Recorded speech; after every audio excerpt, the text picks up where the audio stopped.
दोस्तों स्वागत है आपका हमारे YouTube चैनल पर। आज के इस वीडियो में हम बात करेंगे फिजिक्स के 20 इंपॉर्टेंट क्वेश्चंस के बारे में। तो इन क्वेश्चंस को आपको ज़रूर से सॉल्व करना है और आपको मैं बता देता हूं कि इन क्वेश्चंस का जो लेवल होने वाला है वो इजी लेवल होने वाला है। तो इस पेपर में आप आराम से 15 प्लस कर लोगे अगर आपकी तैयारी अच्छी है तो शुरू करते हैं आज का वीडियो बिना किसी देरी के। अगर आपने चैनल को सब्सक्राइब नहीं किया तो चैनल को सब्सक्राइब जरूर से कर लेना, क्योंकि यहाँ पर आपको एयरफोर्स रिलेटेड चीज़ें ही मिलेंगी। तो शुरू करते हैं आज का वीडियो। तो आज का पहला क्वेश्चन है कि चौक कुंडली का प्रयोग किया जाता है। तो हमें बताना है कि जो चौक कुंडली होती है उसका प्रयोग किस में किया जाता है। ऑप्शन ए दे रखा है डीसी, ऑप्शन बी दे रखा है एसी, ऑप्शन सी दे रखा है बोथ और ऑप्शन डी दे रखा है इनमें से कोई नहीं। तो इस क्वेश्चन का राइट आंसर ऑप्शन बी यानी एसी होगा। एसी को हम हिंदी में प्रत्यावर्ती धारा बोलते हैं और इंग्लिश में अल्टरनेटिव करंट बोलते हैं। ठीक है, अब अल्टरनेटिव करंट कौन सी होती है? जिसकी मतलब डायरेक्शन चेंज होती रहती है और साथ में मैग्नीट्यूड भी चेंज होता रहता है। ठीक है, आगे बात करते हैं कि जो चौक कुंडली होती है उसका प्रयोग एसी में तो किया जाता है, लेकिन इसका प्रयोग क्यों किया जाता है? तो इसका प्रयोग किया जाता है धारा को कंट्रोल करने के लिए, यानी कि धारा को नियंत्रित करने के लिए चौक कुंडली का प्रयोग किया जाता है। तो ये क्वेश्चन भी आपको पूछ सकते हैं। आगे बात करते हैं अगले क्वेश्चन की। तो अगला क्वेश्चन है कि खोखले गोले के केंद्र पर विद्युत क्षेत्र की तीव्रता और विभव क्या होगा। अब विद्युत क्षेत्र की तीव्रता होती है कैपिटल ई और जो विद्युत विभव होता है वो कैपिटल वी होता है। ठीक है, अब बात करते हैं कि खोखला गोला। तो खोखला गोला कौन सा होता है? जिसके अंदर कोई भी चार्ज प्रेजेंट नहीं होता, यानी कि उसके अंदर कोई भी आवेश उपस्थित नहीं होता। अगर आवेश उपस्थित नहीं है तो उसका जो कैपिटल ई है यानी कि विद्युत क्षेत्र की तीव्रता है वो तो हो जाएगी जीरो। और बात करते हैं कैपिटल वी की। तो कैपिटल वी होता है कांस्टेंट। कांस्टेंट मतलब जितना सतह पर होता है उतना ही अंदर होगा। अंदर कितना होगा? वी बराबर कैप क्यू बटा आर, ये इसकी वैल्यू होगी और इसका राइट आंसर ऑप्शन बी होगा।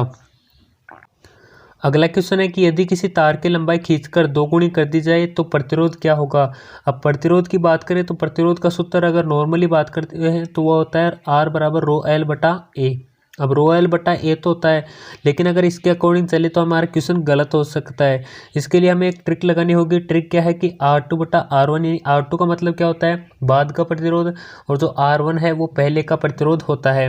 अब बात करते हैं कि आर टू बटा आर वन किसके बराबर होता है? एल टू बटा एल वन का होल स्क्वायर। अब एल टू क्या है? बाद की लंबाई, और एल वन होती है पहले की लंबाई। ठीक है, अब एल टू बटा एल वन का होल स्क्वायर, पहले की लंबाई थी उसका दो गुना कर दिया यानी 12 हो गई, और पहले की लंबाई कैपिटल एल मान लेते हैं। ठीक है, अब इसका होल स्क्वायर करेंगे तो ये यहाँ से कट जाएगा और इसका राइट आंसर ऑप्शन मतलब पहले का 4 गुना हो जाएगा और इसका राइट आंसर ऑप्शन ए हो जाएगा। ठीक, अगला क्वेश्चन है कि ध्वनि की चाल सबसे कम किस में होती है। यानी कि हमें क्वेश्चन पूछा है कि कौन सा ऐसा माध्यम है जिसमें ध्वनि की चाल सबसे कम होती है। तो इस क्वेश्चन का राइट आंसर ऑप्शन सी यानी निर्वात होगा। अब आपको पूछ ले कि ध्वनि की चाल सबसे अधिक किस में होती है, तो सबसे अधिक होती है इस्पात यानी स्टील के अंदर। तो इसका राइट आंसर ऑप्शन ए होता। और अगर आपको पूछ ले कि जो निर्वात होता है उसमें सबसे ज़्यादा चाल किसकी होती है, तो होती है प्रकाश की यानी EMW की। अब पूछ ले कि EMW की चाल कितनी होती है, तो वो होती है 3 गुणा 10 की पावर 8 मीटर प्रति सेकेंड। तो ये इसका राइट आंसर हो जाता। ठीक है, तो ये हो गए 4 क्वेश्चन। आगे बात करते हैं अगले क्वेश्चन की। अगला क्वेश्चन है कि विद्युत हीटर का तार किस पदार्थ का बना होता है। यानी कि जो विद्युत हीटर होता है यानी कि उसमें तो जालीनुमा जो तार होते हैं वो किसके बने होते हैं, तो वो तार बने होते हैं नाइक्रोम के, यानी कि इसका ऑप्शन डी राइट हो जाएगा। अगला क्वेश्चन है कि यदि किसी कण का विस्थापन s बराबर 5t³ प्लस 3t² प्लस 2 हो तो कण का त्वरण t बराबर 1 सेकेंड पर कितना होगा। हमें दे रखा है विस्थापन, हमें पूछा है त्वरण। तो आपको पता होगा कि जो v है वो प्राप्त होता है जो विस्थापन का एक बार अवकलन करने पर, और जो त्वरण है वो प्राप्त होता है विस्थापन का 2 बार अवकलन करने पर। तो इस तरह से हम इसका 2 बार अवकलन करेंगे। तो अगर हम इसका एक बार अवकलन करें यानी कि ds बटा dt आएगा। ds बटा dt कितना आएगा? 15t² प्लस 6t, ये हमें मिलेगा। अगर 15t² प्लस 6t मिलता है, अगर इसका एक बार और अवकलन कर दे तो हमें त्वरण प्राप्त हो जाएगा। त्वरण कितना मिलेगा हमें? a बराबर 15t² का अगर हम अवकलन करें तो 30t प्लस 6, ये हमें मिलेगा। अब 30t प्लस 6 तो मिल गया। अब इसमें बता रखा है कि t बराबर 1 सेकेंड रखना है, तो t की जगह हम 1 सेकेंड रखेंगे यानी कि 30 गुणा 1 प्लस 6, और 30 प्लस 6 का मतलब हो जाएगा 36 मीटर प्रति सेकेंड स्क्वायर, जो कि हमें ऑप्शन सी में दे रखा है। अगला क्वेश्चन है कि कार्नो इंजन की दक्षता किस पर निर्भर करती है। ये क्वेश्चन बहुत ज़्यादा बार पूछा गया है एयरफोर्स और नेवी की एग्जाम में। तो इसके ऑप्शन देख लेते हैं। ऑप्शन ए दे रखा है कार्यकारी पदार्थ पर, ऑप्शन बी दे रखा है सिंक पर, ऑप्शन सी दे रखा है दाब पर और ऑप्शन डी दे रखा है स्रोत व सिंक के ताप पर। तो इस क्वेश्चन का राइट आंसर ऑप्शन डी यानी स्रोत व सिंक के ताप पर हो जाएगा, क्योंकि जो हमारा कार्नो इंजन की दक्षता का फॉर्मूला होता है वो होता है नीटा बराबर 1-T2/T1। ये फॉर्मूला होता है, यानी कि इसमें T2 तो होता है सिंक का ताप और T1 होता है स्रोत का ताप। इस तरह से आपको फॉर्मूले में भी पता चल जाएगा कि कौन सा मतलब किस पर डिपेंड करता है। ठीक है, अगले क्वेश्चन की बात करते हैं। अगला क्वेश्चन है कि यदि इलेक्ट्रॉन व प्रोटॉन दोनों एक समान चुंबकीय क्षेत्र में समान वेग से गुजरे तो सबसे अधिक चुंबकीय बल किस पर लगेगा। इस क्वेश्चन को सोल्व करने के लिए आपको सबसे पहले चुंबकीय बल का पता होना चाहिए कि क्या इसका फॉर्मूला क्या होता है। तो जो आवेश होता है उसके लिए चुंबकीय बल का फॉर्मूला होता है F बराबर QVB sin थीटा, ये इसका फॉर्मूला होता है। आगे बात करते हैं। जो इलेक्ट्रॉन और प्रोटॉन होते हैं उसके लिए जो चार्ज है यानी कि Q है वो सेम रहेगा, और इसमें वेग भी बता रखा है कि समान वेग से, यानी कि वेग भी इसका सेम है। और B की बात करते हैं यानी चुंबकीय क्षेत्र की बात करते हैं, वो भी इसमें सेम बता रखा है। फिर चाहे थीटा का मान आप 0 रख लो या फिर 90 रख लो, दोनों के लिए सेम ही आएगा। तो इस क्वेश्चन का राइट आंसर ऑप्शन सी यानी दोनों पर समान बल लगेगा, ये इसका राइट हो जाएगा। ये क्वेश्चन भी बहुत ज़्यादा बार पूछा गया है। आगे बात करते हैं अगले क्वेश्चन की। 9 नंबर का क्वेश्चन है कि विद्युत चुम्बकीय तरंगों पर आवेश कितना होता है। आवेश का पूछ लिया हमें, तो ऑप्शन ए दे रखा है धनावेश, ऑप्शन बी दे रखा है ऋणावेश और ऑप्शन सी दे रखा है कोई आवेश नहीं और ऑप्शन डी दे रखा है उपरोक्त सभी। तो इस क्वेश्चन का राइट आंसर ऑप्शन सी यानी कोई आवेश नहीं होता, यानी कि जो EMW होती है वो क्या होती है, उदासीन होती है। ठीक है, इस चीज़ का भी आप ध्यान रखना। और अगला क्वेश्चन है कि सरल आवर्त गति में वेग और त्वरण के बीच कितना मतलब कोण होता है। ऑप्शन ए दे रखा है 45 डिग्री, ऑप्शन बी दे रखा है 90 डिग्री और ऑप्शन सी दे रखा है 180 डिग्री और ऑप्शन डी दे रखा है 30 डिग्री। तो इस क्वेश्चन का राइट आंसर ऑप्शन बी होगा, यानी कि जो हमारा वेग होता है और त्वरण होता है उन दोनों के बीच जो डिफरेंस होता है वो होता है 90 डिग्री का। ठीक है, अगला क्वेश्चन है कि संधारित्र में प्लेटों के बीच की दूरी बढ़ाने पर क्या होगा। ऑप्शन ए दे रखा है धारिता बढ़ती है, ऑप्शन बी दे रखा है विभव घटता है, ऑप्शन सी दे रखा है विभव बढ़ता है और ऑप्शन डी दे रखा है इनमें से कोई नहीं। तो संधारित्र की धारिता का अगर हम फॉर्मूला लिखे तो वो होता है A ε0/d। अब इसमें डी होता है प्लेटों के बीच की दूरी, अगर हम इसको बढ़ाएंगे तो आपको पता चल गया होगा कि जो सी है वो तो डायरेक्टली डिक्रीज होगा। अब सी डिक्रीज होगा तो इसका ऑप्शन ए तो गलत हो जाएगा। ऑप्शन बी और सी की बात करते हैं, तो विभव की बात करें तो अगर सी घटता है तो विभव तो बढ़ता है। कैसे, क्योंकि जो हमारा Q बराबर CV का फॉर्मूला अगर हम लगाएं तो उसके अकॉर्डिंग देखें तो C और V इनडायरेक्टली प्रोपोर्शनल निकलते हैं, यानी कि C विपरीत होता है V के। तो अगर C घटेगा तो V इंक्रीज होगा। ठीक है, तो इस क्वेश्चन का राइट आंसर ऑप्शन सी होगा। ठीक है, अगला क्वेश्चन की बात करें। अगला क्वेश्चन है कि यदि किसी कण का द्रव्यमान m है और संवेग p है तो गतिज ऊर्जा क्या होगी। इस क्वेश्चन को सोल्व करने के लिए आपको गतिज ऊर्जा का फॉर्मूला आना चाहिए। गतिज ऊर्जा का फॉर्मूला क्या होता है, K बराबर हाफ mv²। अब इस जो मतलब फॉर्मूला दे रखा है, अगर इसमें हम m से मल्टीप्लाई कर दें और m से ही डिवाइड कर दें तो इसकी फॉर्मूले में तो कोई चेंज नहीं आएगा, लेकिन थोड़ा बहुत चेंज और हो जाएगा।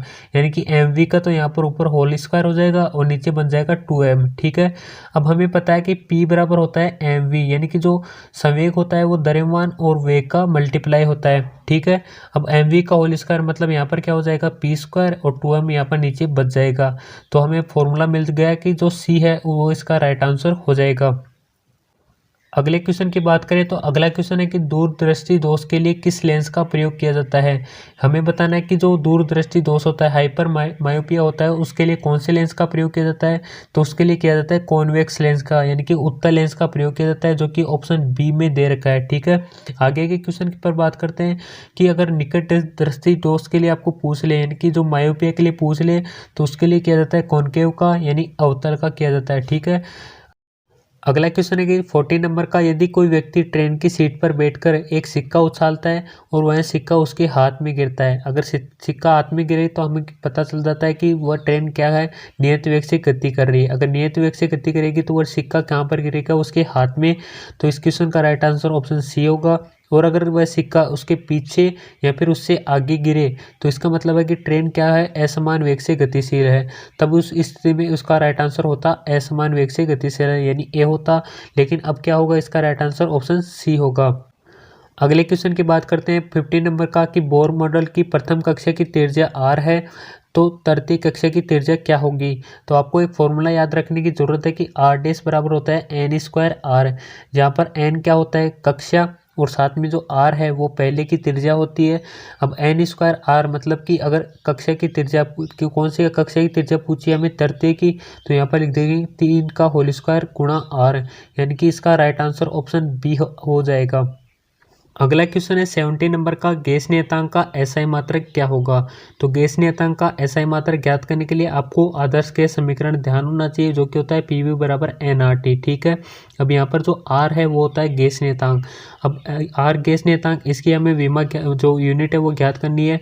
इसके लिए हम क्या करेंगे, जो पी और वी का मल्टीप्लाई है जो कि एनर्जी होता है, उसका फॉर्मूला जो मात्रक है वो लिखेंगे तो जूल होता है, और जो एन यहाँ पर मोल है वो नीचे चला जाएगा यानी जूल प्रति मोल बन जाएगा, और जो टेम्परेचर का केल्विन है वो भी नीचे चला जाएगा।